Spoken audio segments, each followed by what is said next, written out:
नमस्कार, मैं रविश कुमार। दुनिया भर में सरकारों के कामकाज का तरीका बदल रहा है। सरकारें भी बदल रही हैं। धारणा यानी छवि ही नई जमीन है, उसी का विस्तार ही नया राष्ट्रवाद है। मीडिया अब सरकारों का नया मोर्चा है। दुनिया भर की सरकारें मीडिया को जीतने का प्रयास कर रही हैं। हर जगह मीडिया वैसा नहीं रहा जैसा होने की उम्मीद की जाती है। अमेरिका के चुनाव में डोनाल्ड ट्रंप की जीत के बाद वहां लोग जागे तो जीते हुए को हराने की मांग करने लगे।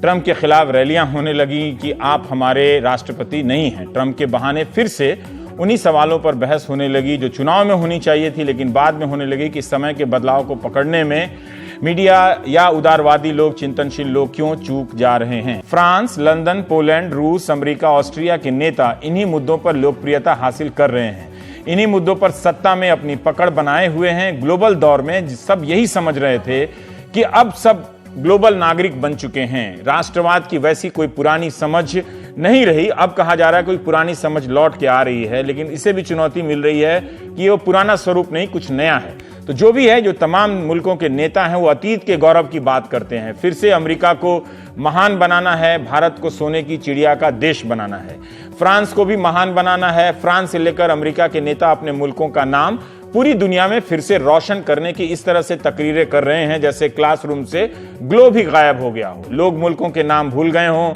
और कोई कोलंबस या वास्को डी गामा फिर से दुनिया को खोजने निकलने वाला हो। पिछले साल न्यूयॉर्क टाइम्स में एक लेख छपा था।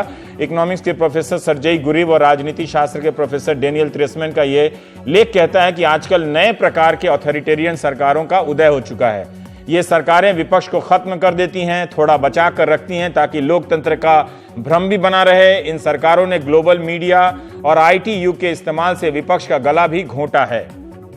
अति प्रचार, बहुत ज्यादा प्रचार, दुष्प्रचार, झूठा प्रचार यानी प्रोपेगेंडा का खूब सहारा लिया जाता है।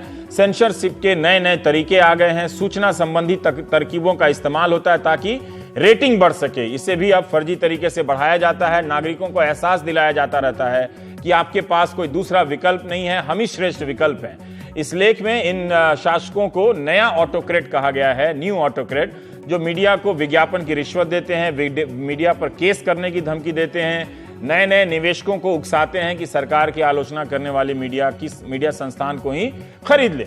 मीडिया पर नियंत्रण इसलिए जरूरी है कि अब सब कुछ धारणा है, परसेप्शन, धारणा आपकी मतलब ख्याल में होना चाहिए, लगना चाहिए कि हाँ ये हो रहा है।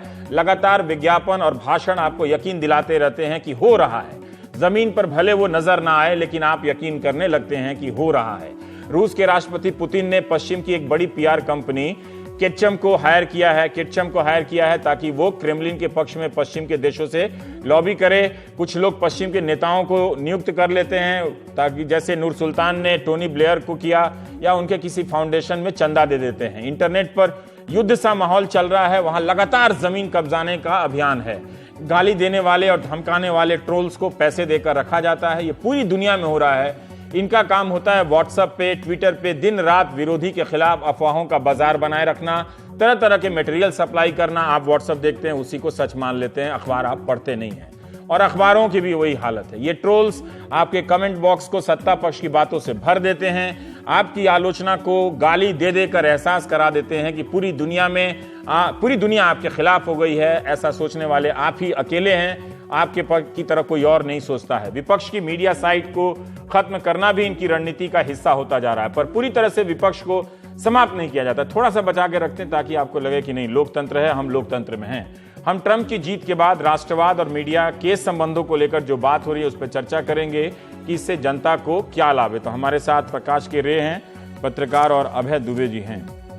पहला सवाल मैं आप लोगों से ये बार बार पढ़ने को मिल रहा है, ये लिबरलिज्म, उदारवाद कुछ चूक गया है और इसकी बड़ी नाकामियां हैं।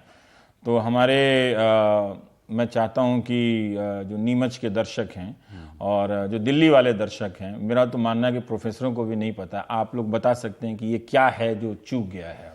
देखिए, बहुत संक्षेप में और सरल तरीके से मैं ये कह सकता हूं कि उदारवाद के केंद्र में व्यक्ति है।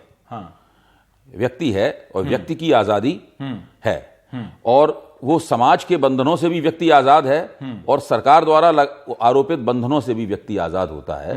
उदारवाद का मुख्य सिद्धांत ये है, इसी के इर्द गिर्द सब कुछ चलता है। तो व्यक्ति सरकार को अधिकार देता है कि वो उसका शासन करे, वो सरकार के सामने घुटना नहीं टेकता है। और जब उसे लगता है कि सरकार शासन ठीक से नहीं चला रही है, उसके दिए हुए अधिकारों का ठीक से इस्तेमाल नहीं कर रही है, तो वो उस सरकार के खिलाफ विद्रोह करने का अपना अधिकार सुरक्षित रखता है। ये उदारवाद है जो कि जॉन लॉक ने, कार्ल मार्क्स ने और तमाम दूसरे चिंतकों ने धीरे धीरे करके सारी दुनिया में बनाया। अब इतनी सुंदर और जो श्रेष्ठ किस्म की विचारधारा है, इस विचारधारा की आजकल दुर्गति क्यों हो रही है? उसका सीधा कारण यह है कि इस विचारधारा के मौजूदा पैरोकारों ने भूमंडलीकरण नाम की शय के सामने घुटने टेक दिए। और भूमंडलीकरण ने इस सपना उसे यह दिखाया, अगर ये अपने पर टिके रहते कि हम भूमंडलीकरण के सामने घुटना नहीं टेकेंगे, उस राज्य के सामने घुटना नहीं टेकेंगे, इसने भूमंडलीकरण अपना लिया है, तो उदारतावाद की ये दुर्गति नहीं होती। भूमंडलीकरण ने सपना ये दिखाया कि आपको एक अनंत किस्म का आर्थिक उछाल मिलेगा अगर आप पूंजी की हुकूमत के सामने समर्पण कर देंगे। अगर आप पूंजी की हुकूमत के ताबेदार बन जाएंगे तो एक ऐसा आपको आर्थिक उछाल मिलेगा जो निरंतर आपकी आर्थिक प्रगति होती रहेगी, जबकि व्यवहारिक रूप से यह असंभव था।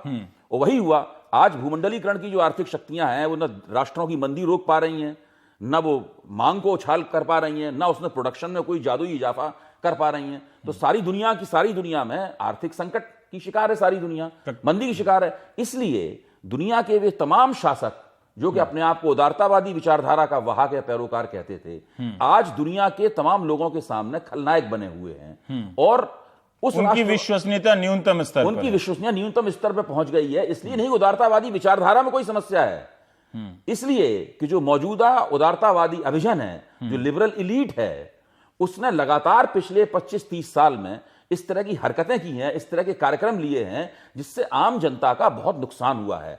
लोग आर्थिक असुरक्षा के शिकार हो गए हैं। उसकी आर्थिक असुरक्षा के कारण, उसी के दबाव में वो विकृत राष्ट्रवाद की, अंध राष्ट्रवाद की उन शक्तियों के अनुयायी बनने की तरफ जा रहे हैं। आपने जो पहले कभी राष्ट्रवाद का नाम लिया, मेरा मानना है कि इसका मतलब कोई नहीं समझता है। भाई इसका सीधा मतलब है कि अच्छा है या खराब है? खराब है तो घटिया चीज है। अंधराष्ट्रवाद घटिया चीज है, क्यों घटिया चीज है? अगर कोई अंधराष्ट्रवादी है तो क्यों घटिया चीज है, बताएं उसको। बहुत सारे लोगों को लगता है, कह रहा हूं, अंधराष्ट्रवाद का सबसे बड़ा नुकसान तो राष्ट्रवाद को ही होता है, राष्ट्र को ही सबसे बड़ा नुकसान होता है। राष्ट्र का ही जलूस निकल जाता है अंधराष्ट्रवाद के कारण। राष्ट्र का मतलब यह है कि उस एक चौहद्दी में रहने वाले सभी लोग एकताबद्ध हैं, उनमें आपसी जो भी विभेद हो सामाजिक, उन सामाजिक फांकों को लांघते हुए वो एकताबद्ध हैं। अंध राष्ट्रवाद जो है उनकी तर्क शक्ति जो है और उनकी आलोचनात्मक विवेक को नष्ट कर देता है। ठीक है। ये सबसे बड़ी समस्या है उसकी, जिसकी वजह से वो सुचिंतित रूप से, तार्किक रूप से किसी भी समस्या पर विचार करने योग्य नहीं रह जाते और उनका दोहन होता है तरह तरह का। क्योंकि कई बार हम लोग सब अपने लेख में इस्तेमाल करते हैं कि अंधराष्ट्रवाद है। मुझे लगता है कि जब मैं बहुत सारे लोगों से पूछता हूं तो वो शून्य में चले जाते हैं कि ये क्या है। उनको लगता है कि राष्ट्रवाद का ही कोई अच्छा वाला नया ब्रांड के नाम पर सभी लोगों की जुबान बंद की जाने लगे, जब राष्ट्रवाद के नाम पर सभी विचारों को कुचला जाने लगे, जब राष्ट्रवाद के नाम पर लोगों को चुप कराया जाने लगे, तो समझ लीजिए कि वो अंध राष्ट्रवाद है। ठीक है प्रकाश, मैं ये जो आप लोगों के भी लेख में मैं देखता रहता हूं कि कई बार होता है कि ये लिबरल जो है इनकी थिंकिंग एक्सपोज हो गई, तो जो अभय जी कह रहे हैं क्या वो उससे इत्तेफाक रखते हैं? बिल्कुल इत्तेफाक रखता हूं, लेकिन मैं इसको जरा दूसरे तरीके से देखना चाहूंगा। क्योंकि एक और बार मैं जानना चाहता हूं कि ये जो लिबरलिज्म के खिलाफ जो आज जो नई धाराएं हैं, ऐसी धाराएं इतिहास में वो भी रही हैं कभी ना कभी, तो क्या वो कभी आर्थिक पैमाने पे लोगों को इतनी नौकरियां दे पाई और उन सवालों को हल कर पाई? जो आपने इकोनॉमिस्ट के जिस लेख का हवाला दिया, मुझे उसके टाइटल से ही प्रॉब्लम है। प्रॉब्लम इसलिए है कि वो ये आर्टिकल ये बताता है, या हम लोग या कुछ अभय जी के भी उस लॉजिक में कहीं कहीं था, वो चीज़ थी कि ये अचानक उभर के आए और ये कुछ नए तरीके के लोग हैं। मैं इनको ऐसे नहीं देखता, मैं इसको ऐसे देखता हूं कि जो हमारा पूंजीवादी लोकतांत्रिक सिस्टम का जो डेवलपमेंट हुआ है, जैसा कि इन्होंने भी बताया कि खासकर पिछले 25-30 सालों में, इस प्रोसेस में देखिए कैपिटलिज्म ने या हमारी जो पॉलिटिकल डेमोक्रेसी है उसने क्या वायदे किए। एक वायदा ये हुआ कि भाई ट्रिकल डाउन थियरी, पिछले 30 नीचे तक लोगों को पैसा मिलेगा, उसको मैं चुआऊ सिद्धांत बोलता हूँ। ऊपर से चुएगा, चुआऊ सिद्धांत, आम जैसे चू गया, चुएगा, हम उसको रोक लेंगे। दूसरा उसका था कि इससे स्टेबिलिटी होगी, स्थिरता रहेगी। तीसरा उसका यह था कि टेक्नोलॉजिकल एडवांसमेंट होंगे जिससे कि हमारा जीवन ज्यादा सुकून और आरामदायक होता जाएगा, एक सभ्यतागत प्रगति होगी। लेकिन इन तीनों चीजों में वो फ्लॉप रहा है। अब उसके साथ दिक्कत यह है स्टेट के सामने या इस कैपिटलिस्ट सिस्टम के सामने कि उसके पास अब इकोनॉमिक या पॉलिटिकल लॉजिक नहीं है देने के लिए। आपने कहा था human face, development with human face, आप नहीं अब बोल सकते। देयर इज नो अल्टरनेटिव आपने कहा था, अब आप ये बात नहीं कह सकते। फिर आपने सुशासन, गुड गवर्नेंस कहा था, वो आप नहीं दे सके। तो अब आपके पास कोई पॉलिटिकल इकोनॉमिक आपके पास लॉजिक नहीं है। तो आप क्या कर रहे हैं? आप मोरल लॉजिक की तरफ जा रहे हैं, जिसका एक मैनिफेस्टेशन हम इस तरीके के अल्ट्रा संकीर्ण राष्ट्रवाद, अंध राष्ट्रवाद या इस तरीके की प्रवृत्तियों में हम देख रहे हैं। इसको मैं इस तरीके से देखता हूं। क्यों? अब देखिए, आप जरा सा एग्जांपल लीजिए। ट्रंप को चाइना की टाई पहनने से कोई दिक्कत नहीं है, या ट्रंप ने जो अपने कैंपेन में जो चीजें इस्तेमाल की वो चाइना से बन के आ सकता है या बांग्लादेश से आ सकता है, लेकिन वो भाषणों में ये जरूर कहेंगे कि चाइना हमारी इकोनॉमी को खा रहा है, उसका हिस्सा ले जा रहा है। वो जैसे हमारे यहाँ हुआ, 20 रुपए की झालर जो है उसका बैकाट करके मैं चीन को बर्बाद करना चाहता हूं, लेकिन 20 लाख करोड़ रुपए का इन्वेस्टमेंट, उनकी कंपनियां और उनके, अब हम मांगने जा रहे हैं, हम साइन कर रहे हैं, मोहित साइन कर रहे हैं, उससे हमको परहेज नहीं है। तो ये राष्ट्रवाद एक्सल में कुछ नहीं है। ये ना तो संकीर्ण राष्ट्रवाद है, ना अंध राष्ट्रवाद है, इसका राष्ट्रवाद से कोई लेना देना नहीं है। ये कॉरपोरेट ड्रिवेन, एक मुनाफाखोरी से ड्रिवेन एक ग्लोबलाइज सिस्टम का एक ये तरीका, दूसरा वर्जन है जो पहले से चल रहा है। इसका एक आवरण है, वो इतना का नया आवरण है, उसका एक आवरण है। जी भाई। नहीं, प्रकाश जी जो कह रहे हैं और मैं जो कह रहा हूं उसमें डिटेल्स के फर्क हैं, कोई वैसे बुनियादी फर्क नहीं है। मैं सिर्फ एक और बात उसमें जोड़ूंगा कि जिस मॉरल लॉजिक की तरफ, जिस नैतिक दलील की तरफ ये इशारा कर रहे हैं, वो नैतिक दलील उदारतावाद के पास भी थी। उदारतावाद का कहना यह था कि वो नैतिक दलील व्यक्ति की स्वतंत्रता, उसकी स्वायत्तता और व्यक्ति की संप्रभुता हर चीज से ऊपर है। यह उदारतावाद का दावा था। व्यक्ति की आजादी सब चीज से ऊपर है, इसीलिए वो दूसरों को, व्यक्ति अपने अधिकारों को डेलीगेट करता है। व्यक्ति अपने अधिकारों को कहा जा रहा है कि राष्ट्र व्यक्ति से ऊपर। हाँ, अब राष्ट्र व्यक्ति से ऊपर है सब। ये जो बदल गया है मामला, इसकी वजह से तमाम गड़बड़ी पैदा हो रही है। जिस नैतिक तर्क को भारत के शासक या दूसरी दुनिया, ट्रंप या दूसरे लोग, फिलीपींस के ये लोग उठा रहे हैं कि हर चीज उससे ऊपर है, तो वो उदारतावाद के नैतिक तर्क को परास्त कर, ये मानते हैं कि उन्होंने परास्त कर दिया है। अब ये देखने की बात है कि आगे भविष्य हमें किधर ले जाता है। ठीक है। और ये नहीं, वो एक लाइन और मैं जोड़ूंगा कि वो व्यक्ति से राष्ट्र को ऊपर नहीं रख रहे हैं, वो राष्ट्र की एक पर्टिकुलर डिफिनेशन और उस परिभाषा को जो लोग मानते हैं या जो लोग गढ़ते हैं या जो लोग उसको कहते हैं, आर्टिकुलेट करते हैं, वो लोग व्यक्ति से ऊपर हैं। मतलब यहां राष्ट्र भी व्यक्ति से ऊपर नहीं है। राष्ट्र एक कहीं पीछे चला गया है। वो जो तथाकथित राष्ट्र के रिप्रेजेंटेटिव हैं, राष्ट्रवाद के रिप्रेजेंटेटिव हैं, वो सबसे ऊपर है। इसी में एक छोटी सी बात मैं और जोड़ूंगा कि अंध राष्ट्रवाद और उग्र राष्ट्रवाद का समर्थन करने वाली शक्तियां उस वक्त भी थीं जब बेहतरीन किस्म का राष्ट्रवाद विदेशी शासन से लोहा ले रहा था, बिखरे हुए समाजों को एकजुट कर रहा था, राष्ट्रों के विकास का मॉडल पेश कर रहा था। ये शक्तियां उस वक्त भी थीं। तब इन शक्तियों को पानी नहीं मिलता था, इनको समर्थन नहीं मिलता था। आज उनको समर्थन मिलने लगा है। वो समर्थन इसीलिए मिलने लगा है कि लोग आर्थिक असुरक्षा के शिकार हो गए हैं और अपने अभिजनों पर, अपने शासकों पर उसका विश्वास। इस तरह के अर्थशास्त्री पिकेटी वगैरह और जिनको पिछले साल मिला था नोबेल प्राइज, मैं उनका नाम भूल रहा हूं, इन सब का कहना है कि 1% लोग हैं जिनके पास पूरी दुनिया के बराबर की संपत्ति है। ठीक, क्या ये जो नई धारा है इसको बदल देगी? क्या 70% लोगों के पास उस 1% की संपत्ति आ जाएगी? आप दुनिया में मत जाइए, आप अपने देश का देख लीजिए। 76.30% वेल्थ देश की जो राष्ट्रीय संपत्ति है, उसका 76.30 हिस्सा जो है देश के 10% लोगों के पास है, धनिकों के पास है। और 1% के पास करीब 50, 52, 54%, 58% इस तरीके से है। कहने का मतलब कि हमारी 1 अरब की आबादी के पास 1/4 से भी कम संपत्ति है। और ये अगर आंकड़े आप देखेंगे तो ये पिछले 30-40 सालों में हर 5 साल 10 साल पे ये बड़ी बुरी तरीके से जंप कर रहा है।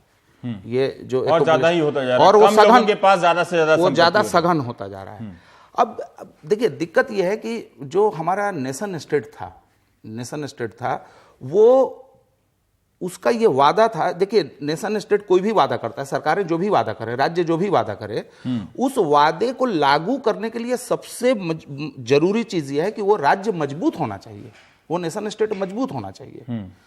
लेकिन जब आपने आर्थिक और वित्तीय पावर जो है आपने ट्रांसफर कर दिए कॉरपोरेशंस को और धन कुबेरों को, बैंकों को, और उनका राष्ट्र नहीं है, वो बहुराष्ट्रीय हैं, वो मल्टीनेशनल हैं, उनका यहाँ एक दफ्तर है, उनका वहाँ दफ्तर है, उनका 60% जो है बाहर से आ रहा है, वो भले आपके यहाँ रजिस्टर्ड हो।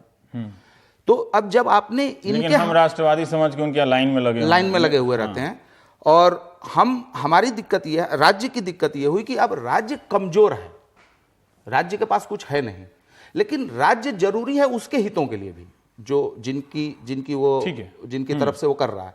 तो मैं ही नहीं कह रहा हूं, बहुत सारे लोग कह रहे हैं कि राज्य के पास अब कुछ है नहीं। मार्कोस जो जपतिस्ता मूवमेंट के हैं मेक्सिको के, उन्होंने 1997 में ये बात कही थी कि जैसे कैबरे में टेबल के ऊपर कोई लड़की नाच रही हो और वो अपने बदन से एक एक करके कपड़े उतार रही हो, राज्य की हालत ये है।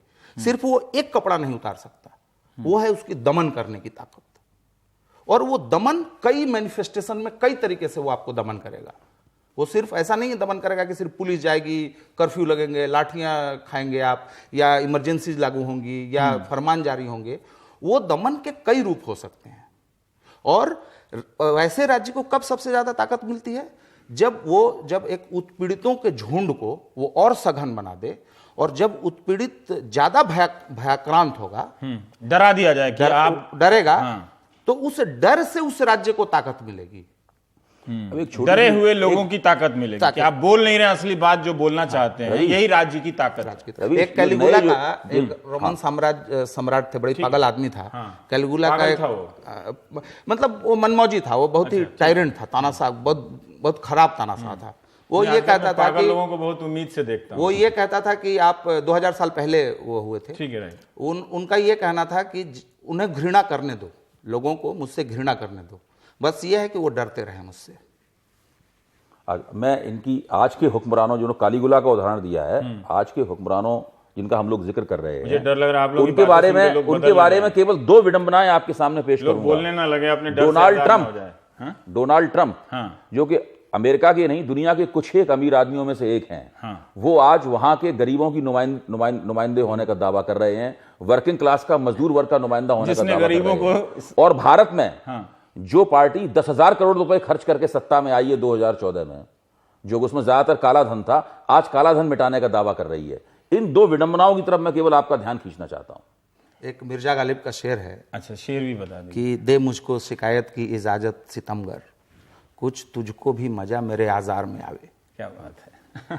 अब मैं ये जानना चाहता हूं कि जैसे ट्रंप जीते है ना, ट्रंप के जीतने के साथ ही ये बात होने लगी कि ये अमेरिका नहीं रहा, डेमोक्रेसी बदल गया है, डेमोक्रेसी खतरे में है, फ्रांस में भी है, पोलैंड में भी है, ऑस्ट्रिया में भी है। तो इस उभार को लेकर लोग लोकतंत्र को लेकर इतना डर क्यों जाते हैं?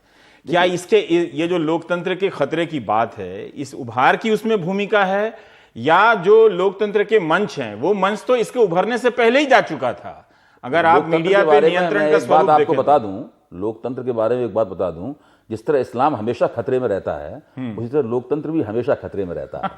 ऐसा कोई समय नहीं था जब ये नहीं कहा गया कि लोकतंत्र खतरे में है, इसको बचाने के लिए आप कमर कस लें। अच्छा, अब दिक्कत की बात यह है कि लोकतंत्र को और कैसे बेहतर बना, मतलब जो लोकतंत्र चला रहा है, दूसरे लोग हमेशा कहते हैं कि उसके हाथ में खतरा है, लेकिन फिर भी आपकी बात का समर्थन करते हुए मैं कहना चाहता हूं कि आजकल लोकतंत्र वास्तव में खतरे में है, वास्तव में खतरे में है। और उसकी वजह यह है कि लोकतंत्र पर निगरानी रखने वाली शक्तियों की जो संस्थागत उपस्थिति है, वो संस्थागत उपस्थिति या तो बिक गई है, खरीद ली गई है, और बहुत कमजोर हो गई है। उसमें मीडिया एक है। पश्चिम में क्या है कि मीडिया का कारपोरेटाइजेशन पहले ही हो गया था, इसलिए पश्चिम में मीडिया को एक तरफा हो जाने की स्थिति बहुत पहले से मौजूद थी। हमारे भारत जैसे देश मतलब किसी का पक्ष ले लिया, एक का पक्ष ले लिया, होगा तो देखा जाएगा। अब देखिए, वहां पे आमतौर पे मीडिया के एक बड़े हिस्से ने हिलेरी क्लिंटन का कीर्तन किया, वो हार गई, लेकिन हिलेरी क्लिंटन बुरी तरीके से हार गई। अब मीडिया वाले इस जनता से माफी भी नहीं मांग रहे हैं, और अब वो उन प्रदर्शनों को दिखा रहे हैं जो कह रहे हैं कि ट्रंप हमारे राष्ट्रपति नहीं है। अच्छा, भारत में देखिए, भारत में मीडिया के कारपोरेटाइजेशन की प्रक्रिया जारी है, काफी बड़े पैमाने तक उसका निगमीकरण या उसका कारपोरेटीकरण हो गया है। इससे आम जनता जो बुलंदशहर में अखबार पढ़ रहे हैं या मेरठ में अखबार पढ़ रहे हैं, उनको क्या नुकसान? एक पत्रकार, उसकी अपनी विचारधारा जो भी हो, उसके अपने राजनीतिक रुझान जो भी हो, अगर वो किसी मीडिया संगठन का सदस्य है तो वो उस मीडिया संगठन द्वारा दी गई लाइन पर चलने के लिए मजबूर है। पहले भी इस तरह की मजबूरियां होती थी, लेकिन फिर भी काफी गुंजाइशें रहती थी। आज वो गुंजाइशें भी पूरी तरीके से खत्म हो गई हैं। एक पाठक जो है प्रकाश, लोकतंत्र का एक महत्वपूर्ण इकाई है, क्योंकि वही मतदाता भी है, वही नागरिक भी है। तो ये जो प्रक्रिया हुई है, मीडिया पे कॉरपोरेट का नियंत्रण हुआ है, लोग कहते हैं कि पहले से ज्यादा न्यूज के माध्यम आ गए हैं, उसके पास जानकारियों के नए नए तरह के स्रोत हैं। अब मैं आपसे जानना चाहता हूं कि इन सब विविधताओं की वजह से और उस पर किसी एक के नियंत्रण होने की वजह से मुंबई का कोई पाठक हो या मुजफ्फरपुर का कोई पाठक हो या पुरुलिया का कोई पाठक हो, उसको क्या नुकसान है? उसको देखिए, मीडिया का जो ये स्वरूप बदला है, हाँ, उसमें जब ये यात्रा शुरू हुई, कैपिटलिज्म और डेमोक्रेसी बिल्कुल एक दूसरे के साथ के हैं, इनकी पैदाइश एक साथ होती है और ये एक दूसरे के सहयोगी रहे हैं अभी तक। बीच में ये हुआ कि इनमें ये अलग अलग होते गए, इनके रास्ते अलग अलग होते गए। तो इसमें जो कैपिटलिस्ट डेमोक्रेसी में जो मीडिया की जगह थी, उसको ये अब तय करना था कि भाई लोकतंत्र इस रास्ते जा रहा है और सिस्टम, कैपिटलिस्ट सिस्टम जो है दूसरे रास्ते जा रहा है, तो मैं किस रास्ते जाऊं। और मीडिया ने बहुत पहले ये तय किया कि वो दूसरी तरफ जाएगा। मामला ये था कि चूंकि अब मकान गिरते गिरते भी तो समय लगेगा ना, एक दिन तो गिरेगा नहीं। तो आपको ये लगता रहा कि मीडिया में अभी भी चीजें बची हुई थी। भाई 1900 ऑर्सन वेल्स वाली सर वो फिल्म सिटीजन केन, वो 30s 40s की फिल्म है। उसमें यही दिखाया जा रहा है कि किस तरह एक आदमी अखबार खोलता है, वो उद्योगपति है और चीजें करता है और जो है वो इलेक्शन जीतने लगता है और माहौल बनाता है। ये आज से कितने साल पहले की बात है।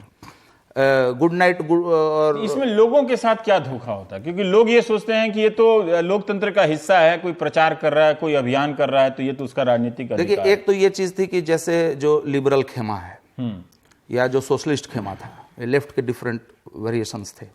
इवन सेंटर राइट के भी जो डिफरेंट ग्रुप्स हैं या जो पॉलिटिकल पार्टियां हैं जो कुछ लोगों की नुमाइंदगी करती हैं, मोबिलाइजेशन का काम उनका था। अब दिक्कत ये काम मीडिया कर रहा है, मीडिया नहीं कर रहा है। मीडिया इस प्रोसेस में जो अपर हैंड में है, उसका वो पार्टनर इन क्राइम है, उस अपराध में वो शामिल है, वो उसका ये है। अब बीच बीच में कहीं कहीं कुछ चीज दिख जाती है तो मैं बहुत उत्साहित नहीं हूं। मैं खुद सोशल मीडिया को लेकर बहुत उत्साहित था, लेकिन अब मुझे पिछले 3-4 सालों से ये लगने लगा है कि जब 2011 में अरब में क्रांतियां हुई, सोशल मीडिया का शानदार रोल था। लेकिन अब जब चीजें परतें खुल रही हैं तो पता चला कि वो क्रांति भी एक प्रायोजित हिसाब किताब था। वो क्रांति कोई वो हवा में नहीं पैदा हुई थी, वो कोई सही में जन विद्रोह नहीं था। तो जनता भी जब मैदान में उतरती है और जब ये आंदोलन होते हैं और धरने प्रदर्शन होते हैं, मैं कहता हूं इनको भी शक से देखने की जरूरत है, सिर्फ मीडिया की रिपोर्टिंग कोई नहीं। देखिए, मैं इस प्रकाश का और आपका ध्यान एक दूसरे पहलू की तरफ भी ले जाना चाहता हूं। वो ये है कि हमारी पब्लिक कैसी है। क्या हमारी पब्लिक मीडियाटाइज्ड है? अगर हमारी पब्लिक पूरी तरीके से मीडियाटाइज्ड है, यानी मीडिया के बिल्कुल फंदे में फंस चुकी है, उसकी हर बात पे आंख बंद करके यकीन करती है और अपने विचारों को मीडिया के आधार पर तय करती है, अगर ऐसी मीडियाटाइज्ड पब्लिक है, तब फिर वो धोखा खाने के लिए अभिशप्त है। खाएगी ही धोखा, धोखा खाना ही है। लेकिन अगर पब्लिक पूरी तरह मीडियाटाइज नहीं हुई है तो मीडिया उसके सामने जो संदेश परोसता है उसको वो अपने तरीके से वो इनकोडिंग करता है मीडिया, और उसे वो अपने तरीके से डिकोड करता है। भारत की जनता अभी पूरी तरीके से मीडियाटाइज नहीं है। मुझे 100% इस बात का यकीन है। आगे भविष्य में 40-50 साल में क्या होगा मुझे नहीं पता, कोई मैं भविष्यवाणी नहीं कर सकता, लेकिन आज भारत की पब्लिक मीडियाटाइज नहीं है। इसलिए भारत की जनता धोखा नहीं खाएगी। मीडिया कोई भी कीर्तन करता रहे, जनता स्वतंत्र रूप से अपना निर्णय लेगी। आपको लगता है प्रकाश ऐसा? क्योंकि जो न्यूयॉर्क टाइम्स वाला जो लेख है उसमें यही बताया जा रहा है कि जो न्यू ऑटोक्रेट हैं, सरकारें हैं, जिस तरह से टर्की का देख लीजिए कि जुलाई से लेकर अब तक मतलब 150 से ज्यादा मीडिया संस्थानों को बंद किया गया है ना। तरह तरह के सेंसरशिप हैं, डराया जाता है, इन्वेस्टर के जरिए मीडिया संस्थानों को खरीद लिया जाता है। तो ये सारी चीजें तो हो ही रही है ना, वो तो दुनिया भर में हो रही हैं, हिंदुस्तान सहित सब जगह हो रही हैं।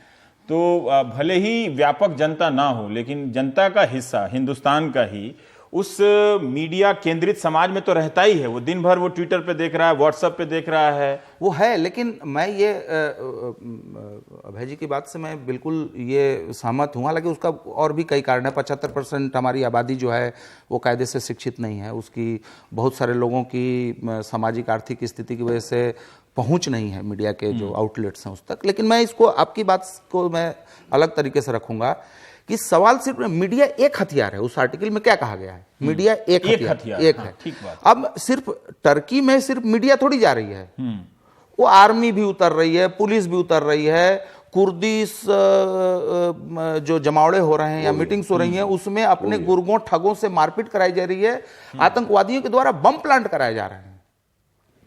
तो सवाल यह है कि आतंकवादियों का भी इस्तेमाल हो रहा है बिल्कुल धमाका करने में। नोम चॉम्स्की ने बहुत पहले कहा है कि आतंकवाद मजबूत का हथियार आतंकवादी तो मोहरे होते ही हैं। आतंकवाद मजबूत का हथियार है, आतंकवाद कमजोर का हथियार नहीं है।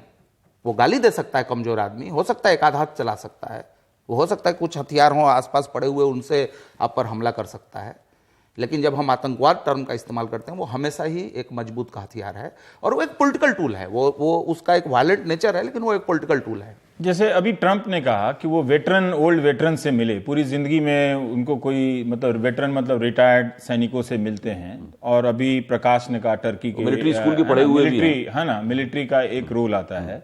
तो क्या ये भी एक दूसरा हथियार सेना का हर लोकतंत्र में आप देख रहे हैं क्या कि उसका इस्तेमाल हो रहा है? हाँ, ये उसकी भारत बहादुरी की में भी हम कमाई अब देखते नेता खा रहे हैं। हैं। ट्रंप भी उस तरह की बात कर रहे हैं। ये एक कोशिश चल रही है कि लोकतंत्र के मर्म में नागरिक को हटाकर उसकी जगह सोल्जर या सिपाही को बैठा दिया जाए। जबकि उदारतावादी धारणा क्या है? उदारतावादी धारणा यह है कि लोकतंत्र के मर्म में नागरिक की हस्ती होती है और वो नागरिक ही सबकी नुमाइंदगी करता है। नागरिक एक हम जैसे पत्रकारों की नुमाइंदगी भी करता है, वो फौजी सिपाही की नुमाइंदगी करता है, क्लर्क की भी करता है, मजदूर की भी करता है, पूंजीपति की भी करता है, सबकी नुमाइंदगी करता है। और उस सोल्जर भी जब रिटायर हो जाता है तो आगे फिर दोबारा नागरिक बन जाता है। तो ये लोकतंत्र का सिद्धांत है जो हम लोगों को पढ़ाया गया और मैं समझता हूं बिल्कुल उचित सिद्धांत है। इसमें बहुत सारे लोग सोचेंगे कि अब हो गया, नागरिक वाले से हमको कुछ मिला नहीं, सेना वाले आएंगे तो यही कर देंगे, डिसिप्लिन कर देंगे। जैसे ही हम सैनिक को उसकी जगह बैठाते हैं, सबसे पहले जो लोकतांत्रिक नेतृत्व है, वो लोकतांत्रिक नेतृत्व जो ऐसा कर रहा है वो अपने पैरों पे इसके जरिए कुल्हाड़ी मारता है। वो अपनी टांग काट लेगा ऐसा करके। एक दिन एक जनरल आएगा और वो वहां पे केंद्र में बैठ जाएगा और उसके बाद ये तमाम लोग जो कि चूड़ीदार पजामा और कुर्ता और सुंदर जैकेट पहने हुए घूम रहे हैं, ये सब लोग मंच से हट जाएंगे। इन लोगों को नेपथ्य में चला जाना पड़ेगा। और लोकतंत्र का फौजीकरण करने की कोशिश एक इतना भयानक खतरा है जिसके दूरगामी नहीं, इसके थोड़े समय बाद ही इसके बहुत बुरे परिणाम निकलने शुरू हो जाएंगे। इसमें एक उदाहरण मैं दे देता हूं अभी हाल का। इजिप्ट में एक लोकतांत्रिक सरकार बनी, मुस्लिम ब्रदरहुड की जो पार्टी है वो लोग जीत के आए। एक साल के भीतर, बल्कि एक साल जिस दिन पूरा हुआ उस दिन दसियों लाख लोगों को सड़क पर उतारा गया। उसमें लेफ्ट के लोग शामिल थे, उसमें प्रो मिलिट्री के लोग शामिल थे। लेफ्ट वाले भी बड़ा गड़बड़ करते हैं, बहुत गड़बड़। इजिप्ट में आपको बताऊं, अब खैर वो तो एक अलग मसला हो जाएगा लेकिन मैं इसमें बता रहा हूं कि मोर्सी को, इलेक्टेड राष्ट्रपति को, उनसे आपकी असहमतियां हो सकती हैं कि वो धार्मिक थे और ये थे वो थे, लेकिन अभी तो एक साल 40 साल की तानाशाही के बाद एक साल एक इलेक्टेड गवर्नमेंट आई है, पब्लिक के उससे आया है और अच्छे वोट से आया है। वहां पे एक आर्मी के जनरल को, चीफ को राष्ट्रपति बनाया गया और अभी उनका चुनाव हुआ था, उसमें जो उनका प्रतिद्वंदी था वो तीसरे नंबर पे आया है। आप स्थिति सोच लीजिए, दो कैंडिडेट हों और दूसरा तीसरे पे आ गया। मतलब पहले बीच वाले में इनवैलिड वोट्स आ गए। ठीक है। वहां पे लेफ्ट से लेकर राइट तक धार्मिक संगठन, अल्पसंख्यकों के संगठन, बहुसंख्यक धार्मिकों के संगठन, सबने उसको बनाया और आज स्थिति इजिप्ट में देख लीजिए। एक मैं समरी चाहता हूं आप लोगों से कि क्या वाकई आपको लगता है कि दुनिया का जिस तरह की राजनीतिक धाराएं बन रही हैं उसमें आम आदमी के बोलने की आवाज जो है वो कुचली जा रही है, वो ज्यादा डरा हुआ है पहले की तुलना में? देखिए, आप संक्षेप में अगर मैं ये कह रहा हूं और मैं अपनी बात से कन्विंस्ड हूं कि ये एक प्रॉफिट मॉन्गरिंग करने वाली जो कॉरपोरेट शक्तियां हैं ये उनके द्वारा चीजें चलाई जा रही हैं, अगर ये बात सही है तो मुझे नागरिक नहीं चाहिए, इनको नागरिक नहीं चाहिए, इनको खरीदार चाहिए। तो मेरा पूरा फोकस आपको खरीदार बनाने पे होगा, नागरिक बनाने पे नहीं। अभय जी, ये बिल्कुल आपका विश्लेषण बिल्कुल ठीक है, लेकिन मैं ये मानता हूं ये ज्यादा चलेगा नहीं, ये ज्यादा चलेगा नहीं, क्योंकि इंसान दरअसल आजादी पसंद ठीक है, हस्ती है। ठीक है। वो आखिरकार अपनी आजादी किसी न किसी रूप में प्राप्त कर लेगा, और जो लोग जो उसकी आजादी को सीमित कर रहे हैं उनको मंच से हटा देगा। आमीन। आमीन। बहुत बहुत शुक्रिया। ट्रंप को लेकर इतनी चर्चा हो रही थी, वो ध्यान छूटा जा रहा था नोटबंदी को लेकर, लेकिन नोटबंदी से हमारा ध्यान पूरी तरह से गया नहीं, क्योंकि वो बहुत ही महत्वपूर्ण हिस्सा ट्रंप के जीतने के बाद दुनिया भर में बहस हो रही है, तो उसके छोटे से हिस्से को हम छू पाए। ब्रेक के बाद हम उस डर की बात करेंगे जिसका जिक्र कभी कभी ट्रंप के बहाने में यहां कर रहा था।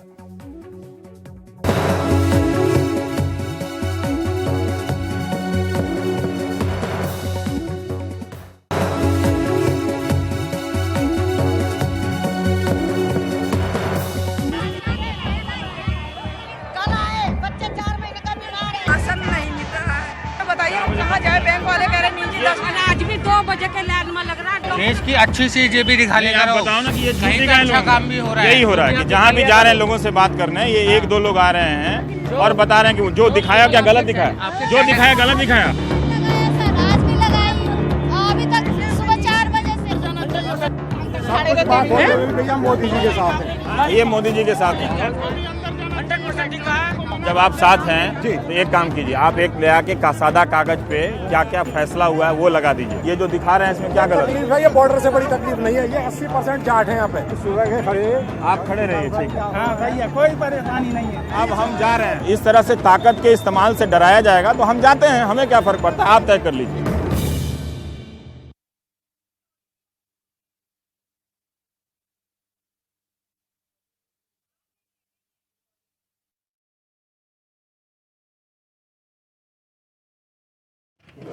बच्चों का खिलौना है ये, डरिए नहीं, जानिए। डरने से पहले जानना ज़रूरी है कि बच्चों का यह खिलौना किसी और के हाथ में आ जाए तो वो कैसे खेलेगा।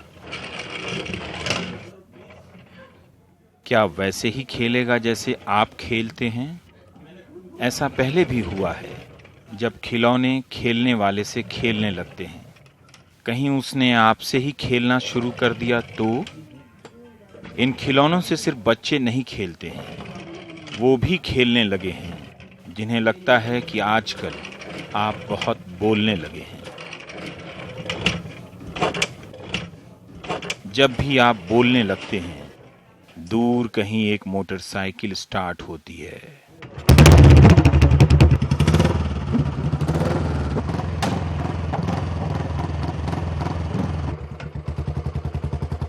चुपचाप इसी तरह आपके पीछे चली आती है।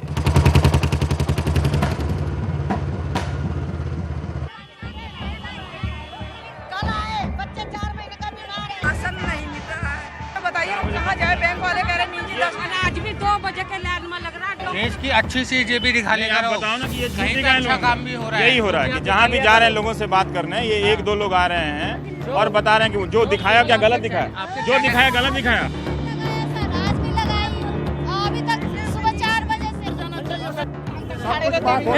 मोदी जी के साथ है। ये मोदी जी के साथ है।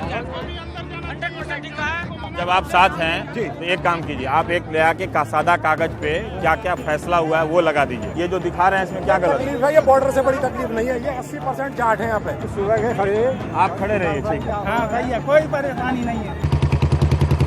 जब भी मोटरसाइकिल सवार आता है, आने से पहले साइलेंसर गड़गड़ाता है, एक्सीलेटर से फुंकारता है, कुचलता है गियर को दबाते हुए 1 और 2 को, जंप करता है नंबर 3 पर, भींचकर अपनी मुट्ठी खींचता है एक्सीलेटर के कान, बार बार कान कान खींच जाती है लोकतंत्र के लोक की कान, सिल जाती है लोक की जुबान। जब भी मोटरसाइकिल सवार आता है, आने से पहले साइलेंसर गड़गड़ाता है, एक साइलेंसर से आवाज निकलती है, एक साइलेंसर से आवाज मर जाती है, चलती फिरती जुबान बंद हो जाती है, चलता फिरता इंसान मर जाता है। मरा हुआ ही तो है वो जो मरने से पहले तक खड़ा है कतार में। प्रेग्नेंट है, मेरे घर वाले का 8 महीने बच्चा है, पेट में डिलीवरी होने वाली है। हंसने वालों ने इन पर भी हंसा है। देश हरदम लगा है कतार में, कतार ही तो राष्ट्रवाद है, कतार ही नया बलिदान है। मत सुनो इस आवाज को, मत पूछो इस सवाल को, मत देखो इस बवाल को। उनको लगेगा कि ये खिलाफ है, उनको लगेगा कि ये गद्दार है।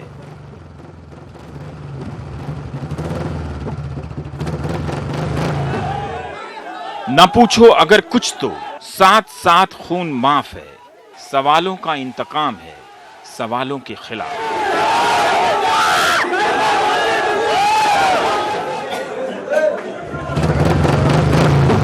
जब भी मोटरसाइकिल सवार आता है, आने से पहले साइलेंसर गड़गड़ाता है। कभी किसी रात उठकर धीमी लौ में खेलना इस खिलौने से, स्टार्ट करना मोटरसाइकिल और तेज करना रफ्तार, डराना अपने आप को, चुप कराना अपने आप को, बोलने से पहले बन जाना सवार, दबा दो एक्सीलेटर, घुमा दो एक्सीलेटर, नचा दो एक्सीलेटर, लगाओ ब्रेक इस तरह साइलेंसर का धुआं आंखों में नहीं मुंह में भर जाए। डर पैदा हो जाए। जब पसर जाएगी चारों तरफ चुप्पी, तब घुमाना अपनी मोटरसाइकिल, बन जाना मोटरसाइकिल सवार। खुद को डराना और खुद से डरकर बन जाना एक लंबी कतार। लोकतंत्र में कतार ही वरदान है, कतार ही राष्ट्रवाद है, कतार ही बलिदान है, सवार ही साहिबान है। जब भी मोटरसाइकिल सवार आता है, लोकतंत्र कतार में खड़ा हो जाता है। लेकिन अब इसके बाद एक ब्रेक लेंगे। ब्रेक के बाद कुछ जरूरी खबरें।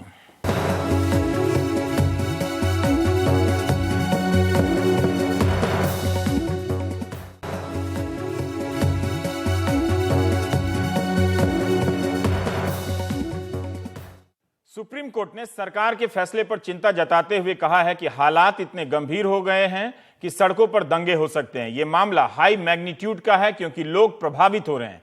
सुप्रीम कोर्ट ने केंद्र सरकार की किसी भी निचली कोर्ट या हाई कोर्ट में मामले की सुनवाई पर रोक लगाने से इनकार कर दिया और कहा कि हर कोई राहत के लिए दिल्ली हाई कोर्ट नहीं आ सकता। सुप्रीम कोर्ट ने कहा कि अलग अलग हाई कोर्ट में चल रहे मामलों को ट्रांसफर करने के लिए सरकार ट्रांसफर पिटीशन दाखिल करे। इसके अलावा कोलकाता हाई कोर्ट के एक जज ने कहा है कि नोटबंदी के फैसले से पहले सरकार ने होमवर्क नहीं किया था, जिसकी वजह से लोगों को काफी परेशानी हो रही है। इस बीच आम लोगों के लिए एक खबर है, यह भी है कि शनिवार को नोटों की बदली सिर्फ बुजुर्ग नागरिकों के लिए होगी और वो भी सिर्फ बैंकिंग आवर्स में, मतलब बैंक तय टाइम से ज्यादा देर तक शनिवार को नहीं खुलेंगे। रविवार को सारे के सारे बैंक बंद रहेंगे। अब कोर्ट, सरकार और बैंक की बातों से बाहर की दुनिया में चलते हैं, जहां नोटबंदी के बाद से दूल्हे दुल्हन नोट निकालने की लाइन में खड़े हैं। शादियों को लेकर 2.5 लाख तक की सरकारी घोषणा बैंकों तक नहीं पहुंची है। लोगों को अभी भी वो 2.5 लाख नहीं मिल रहा है। बैंक भी अब खुलकर कहने लगे हैं कि उनके पास इतने कैश ही नहीं है कि वो लोगों को दे सकें। For wedding ceremonies which are going on, up to 2.5 lakh rupees will be permitted to be drawn from the bank account. गुरुवार शाम हुए इस ऐलान से शिवानी और उसके घरवालों को थोड़ी राहत मिली। 10 दिन पहले लागू हुई नोटबंदी के बाद से शादी की तैयारियां थम गई थीं। अगले हफ्ते शिवानी की शादी है और खर्च के लिए रुपए जुटाना मुश्किल हो गया। लेकिन टीवी से मिली राहत के भरोसे शुक्रवार को जब वो अपने बैंक पहुंची तो पैरों तले जमीन खिसकती दिखी। जब ये प्रस्ताव आया कि 2.5 लाख रुपए आप निकाल सकते हैं, तो कल मैं जब बैंक में गई तो उन्होंने मुझे सीधा बोल दिया कि हम न्यूज नहीं मानते, ये न्यूज फेक है। इसलिए मैं आज फिर मेरी आंटी को, बहन को, सबको लेके गई कि आप बताइए, मैं शादी का कार्ड लेके आई हूँ। मिनिस्टर्स कह रहे हैं कि शादी का कार्ड दिखाइए, डिक्लेरेशन दिखाइए, आपको पैसे मिलेंगे। एनडीटीवी को भेजे शिवानी के इस वीडियो में बैंक मैनेजर ने पैसे देने से ही कहते हुए इनकार कर दिया कि उन्हें अभी तक कोई आधिकारिक सूचना नहीं मिली है। वहाँ से अभी तक कुछ कम्युनिकेशन नहीं आया मिनिस्ट्री से। ठीक है, जैसे कुछ आता है आई ब्रीफ यू देन, अगर देते तो फिर आप ले लो। शिवानी और उसके परिवार की तरह हजारों लाखों हैं। दिल्ली के प्रीतमपुरा के मनीष की शादी शनिवार 19 नवंबर को है। पेशे से चार्टर्ड अकाउंटेंट मनीष के HDFC और कोटक महिंद्रा दोनों ही बैंकों में खाते तो हैं, लेकिन पैसे कहीं नहीं मिले। घर में शादी की रस्में जारी हैं और दूल्हा बैंक की लाइन में खड़ा है। एक रस्म होती है शादी से पहले, जब लड़का बाहर नहीं निकल सकता, मेरा वो टाइम चल रहा है और मैं बैंक के सुबह 9 बजे से चक्कर काट रहा हूँ। तो बैंक में जब आप गए तो बैंक वाले क्या बोले? साफ मना करते हैं कि कोई नोटिफिकेशन नहीं है, हम आपकी कोई हेल्प नहीं कर सकते। हर जगह कतार है, फर्क नहीं पड़ता मुंबई है या यूपी का मुरादनगर, जहाँ मिथिलेश लाइन में लगी है हाथों में बेटी की शादी का कार्ड लिए। सवाल वही है, 2.5 लाख बनाम 2000, फासला बड़ा है। मेरी लड़की की शादी है, पैसे नहीं दे रहे, 3 दिन 4 दिन साला चक्कर काट रही मैं यहाँ। वो 2000 में शादी होती है जी। पर बैंक भी लाचार है। मजबूर मैनेजर ने 2 टूक कह दिया कि ऐलान कुछ भी हो, जब पैसा है ही नहीं तो दे कहां से। मजबूर हैं क्योंकि हमको सफिशिएंट कैश नहीं मिल रहा है हमारी करेंसी चेस्ट से। हमको डेली का 4 लाख रुपए 5 लाख रुपए मिल रहा है, जो कि हमको 500,000 कस्टमर को डेली बांटना है। तो हमने एक लिमिट फिक्स कर रखी है जिसको कि हम 2000 रुपए दे रहे हैं, ताकि सारे कस्टमर को कुछ ना कुछ रुपए मिल के जाए। मुरादनगर से बुलंदशहर चलिए, जहां पहासू के इलाहाबाद बैंक ने नोटिस चस्पा कर रखा है कि एक दिन में 3000 से ज्यादा पैसे नहीं निकलेंगे। 5 दिन बाद गायत्री की बेटी की शादी है और सारा पैसा बैंक में है। शादी जयपाल की बेटी की भी है, जो पैसे के लिए मिन्नतें कर रहे हैं। शादी है, वो सारी शादी है 23 नवंबर की। तो कहाँ कल लगनी जाएगी बताओ, कहाँ से करें? धक्का ही चला जा रहा है, ये लोग मुझे पैसे नहीं दे रहे, कोई मेरी व्यवस्था नहीं सुन रहा है। अरे इंसान कहाँ से लाभ है? किसी की मजबूरी नहीं समझ रहे हैं। बताओ क्या करूँगा, मर जाऊंगा और क्या करूँगा। पर बात सिर्फ यही खत्म नहीं होती कि नोटबंदी के बाद ऐसी कितनी शादियां नहीं हो सकती। अपने देश में शादियों के सीजन के अपने कारोबारी मायने हैं। जो शादियां ही नहीं हुई तो फूल किस बात के सजेंगे, घोड़ियों पर कौन चढ़ेंगे और बैंड बाजे किसके लिए बजेंगे। शादियों में घोड़े, बैंड बाजे और लाइटें सप्लाई करने वाले 50 साल के पवन इस बार खाली हाथ बैठे हैं। घाटा चल रहा है क्योंकि ना तो बुकिंग आगे की बुकिंग हो रही है जनवरी फरवरी की, और जो लेबर को पैसे देने में बहुत ज़्यादा प्रॉब्लम आ रही है। बिजनेस तो बिल्कुल ठप हो गया। आगे जनवरी एक कस्टमर नहीं आया, एक भी बुकिंग नहीं हुई। टेंट वाले और केटरिंग वालों का भी यही हाल है। एडवांस तो नोटबंदी के पहले पकड़ लिया, अब हर कॉल पर डील कैंसिल होने की खबर होती है। कितने का नुकसान हुआ यह हिसाब करने का वक्त अभी नहीं आया है। क्वांटम ऑफ बिजनेस लिमिटेड हो गया थोड़ा, अदरवाइज ऐसा कुछ नहीं है कि कोई कैंसिल कर रहा है। पर इतना तय है कि शादियों के सीजन में नोटबंदी की मार किस हद तक पड़ेगी, सरकार इसका अंदाजा लगाने में नाकाम रही। मजाक में ही सही, इस बात से तो वे इत्तेफाक रखते हैं जिन्होंने काले धन के खिलाफ कभी मुहिम छेड़ रखी थी। बीजेपी में काफी लोग कमा रहे हैं। इन लोगों ने जरा पता ही नहीं लगाया कि अब ये शादियों का मौसम है।